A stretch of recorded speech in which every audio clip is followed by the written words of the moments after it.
Hi friends, అందరికీ నమస్తే. అందరూ ఎలా ఉన్నారు? నేనైతే చాలా బాగున్నాను. మీరు కూడా బాగుండాలని మనస్ఫూర్తిగా కోరుకుంటున్నా. ఇంతకు ముందు ఇప్పుడు ఎందుకు ఇంతగా రెడీ అయిపోయి ఇప్పుడు ఇంత ఉన్న ఫలంగా వీడియో ఎందుకు తీసానంటే, పెళ్ళికి పొయ్యి వచ్చినాక తీసానా. పోయి వచ్చినా కూడా ఇంత ఫ్రెష్గా ఏం లేము, అంతా వాడిపోయినా, మూడంతా ఆఫ్ అయిపోయింది.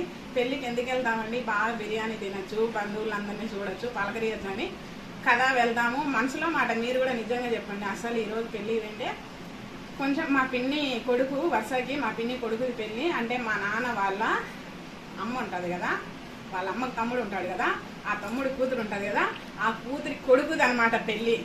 మీకు అర్థం కావాలని మళ్ళీ మా పిన్ని అంటే మా అమ్మ చెల్లెలు అట్ట అనుకుంటారని క్లారిటీ కోసం చెప్పినా, మా ఆడబిడ్డ అనుకుంటారని. అట్ట కాదు, అట్ట మా నాన్న చుట్టాలన్నమాట. కానీ కొంచెం క్లోజే. పెళ్ళి పిలిచింటే పోయినామా ఏంది, పిల్లల్ని ఇద్దరిని అందరినీ రెడీ చేసి సండే ఎందుకు ఆయన కూడా బండికి పోయినాడు, బాడెక్కలేడు. ఇంట్లో కడగడాలు, పుడసడాలు, వండడాలు ఇవన్నీ ఉండవులే. ఏదో పెళ్ళికి పోయి బాగా బిర్యానీ తిని ఎంజాయ్ చేసి అందరినీ కలుసుకొని పలకరించి రావచ్చు అనుకున్నా. అయితే ఆడ ఒక మంచి కూడా జరిగింది. చెర్రీ డార్లింగ్ ఉంది కదా, ఆ ఛానల్ అనూషాని కలిశాను. చాలా బాగా మాట్లాడినాం, బాగా పర్వాలేదు, బాగా మాట్లాడింది. భలే కనుక్కున్నా నేను. అసలు ఏముంది, బాగా అట్లే ఉంది. ముందు ఛానల్ ఎట్లుందో, ఏం మేకప్ లేదు, సింపుల్గా ఎట్లుందో అట్లే ఉంది, బాగుంది. బాగా పలకరించిన, అది వేరే వీడియోలో చెప్తా.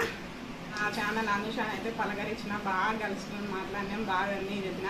కాకపోతే అది మంచి అనుకో. ఈరోజు పెళ్ళిలో ఇంకొక బ్యాడ్ ఏంటంటే, అస్సలు భోజనాలు అయితే పరమ దరిద్రంగా ఉన్నాయి. మటనే లేదు. మటన్ అన్న వేస్తారు అనుకునే, మటనే లేదు. మన ఇంట్లో తింటాం కానీ 10 మందిలో పెళ్ళిళ్ళు అంటే ఎంత బాగుంటుంది, ఎంత బాగా ఎక్స్పెక్ట్ చేస్తాము. అంత కష్టపడి పిల్లలు రెడీ చేసి నేను రెడీ అయ్యి ఇంత హెవీగా పోయి ఇంత చీర కట్టుకొని పోతే 7,000 రూపాయలు పట్టు చీర కట్టుకొని ఇన్ని నగలు పెట్టుకొని అంత రెడీ అయ్యి కష్టమైనా కష్టానికి తగ్గ ఫలితం ఏం లేదు.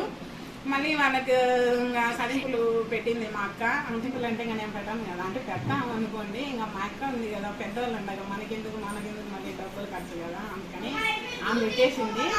భోజనాలు అయితే ఏం బాగాలేవు. అన్నం ఏమో సప్పగా ఉంది. వెజిటేబుల్ బిర్యానీ చేసినారు, దాంట్లోకి మటన్ చేయాల. మా పెళ్ళిళ్ళ కంపల్సరీగా మటన్ ఉంటుంది. నేను చిన్నప్పటి నుంచి ఇంతవరకు పొరుగుగా తెలిసినప్పటి నుంచి ఇంతవరకు నేను పెళ్ళిళ్ళు అన్నిట్లో మటన్ ఉంటుంది. అట్లాంటిది మటన్ లేదు. పోనీలే చికెన్ అన్న బాగా చేసినారు. అంటే చికెన్ మిక్సీకి కొట్టి వేసినట్టుంది, అన్నంలోనే పోతున్నారు వాళ్ళు, ఏదో పక్కనన్నా వేయలే. ఇంకా పోతే పెరుగు చట్నీ అంటావా, మజ్జిగ చట్నీ, వంకాయ దాచ అంటావా, వంకాయలు ఉన్నాయి, శనివాళ్ళు ఉన్నాయి. ఘోరం అబ్బా, అస్సలు మూడంతా పాడైపోయింది.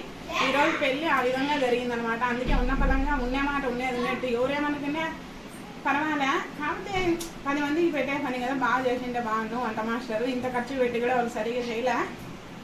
వాళ్ళు కూడా చేయాలనే ఉంటారు కదా, వాళ్ళు కూడా అందరూ ఫీల్ అయిపోయి ఉంటారు. బా ఏమో నాకు అనిపించింది నేను చెప్తాను. వీడియో నచ్చితే లైక్ అండ్ సబ్స్క్రైబ్. మరో వీడియో మళ్ళీ కలుసుకుందాం.